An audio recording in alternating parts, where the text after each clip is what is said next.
everyone, konnichiwa. I have a big news today.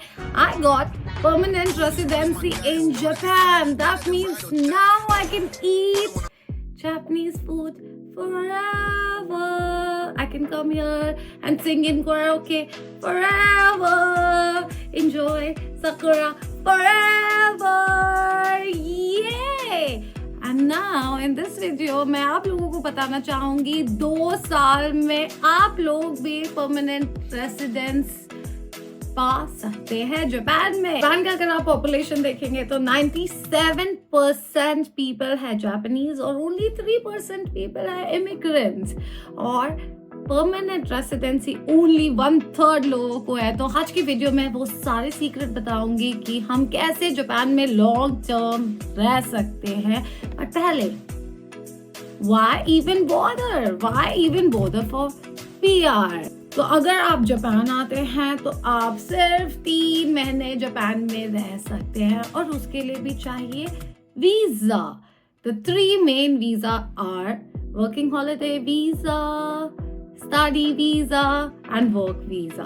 Working holiday visa generally 1 साल के लिए होता है और वो सिर्फ स्पेसिफिक कंट्रियों के लिए होता है, तो वो ऑप्शन ऑप्ट आउट होता है। स्टडी वीजा के लिए आपको पढ़ना रहता है और वर्क वीजा के लिए आप काम करते हैं। पर अगर आपको आपकी कंपनी निकाल देती है और अगर 3 महीने में आपने दूसरी कंपनी में जॉब नहीं ढूंढा तो जाइए वापस अपने देश। With PR all the restrictions go away. आप कुछ भी काम कर सकते हैं, कभी भी काम कर सकते। Point is how do you get the PR?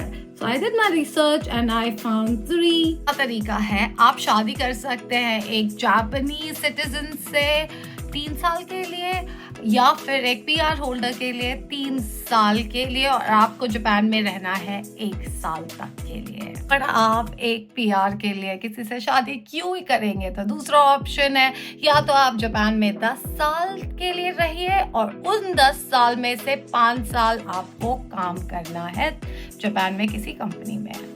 साल भी बहुत लंबा समय है, राइट? तो थर्ड ऑप्शन है जो बहुत सारे लोगों को नहीं पता है और आज मैं आपको बताऊंगी। So, जो थर्ड ऑप्शन है वो है point system for PR in Japan. Get points to be a YouTuber?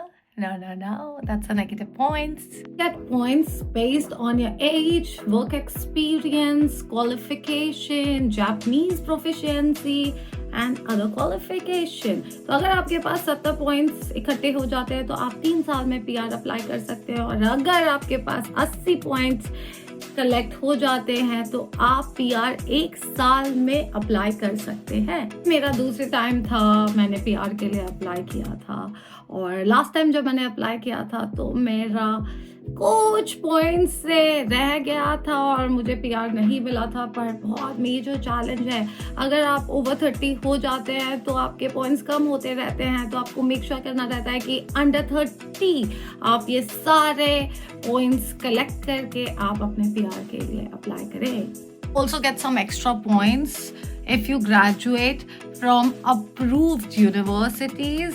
So ये भी एक अच्छा ऑप्शन है। बहुत सारे क्राइटेरियाज है, अपना चेक कीजिए पॉइंट सिस्टम जाके एंड देखिए अगर आप 70 पॉइंट्स या 80 पॉइंट्स क्राइटेरिया में फिट होते हैं और अगर होते हैं तो किस बात का वेट है, चाहिए और वो 1/3 जनता में से बन जाइए जिसके पास PR है। तो मैं डिस्क्रिप्शन में लिंक अटैच करूंगी जहां से आप अपने PR के लिए पॉइंट्स कैलकुलेट कर सकते हैं, जाइए और कैलकुलेट कीजिए। तो अगर आपने चेक कर लिया कि आपके पॉइंट्स बन रहे हैं, फिर क्या?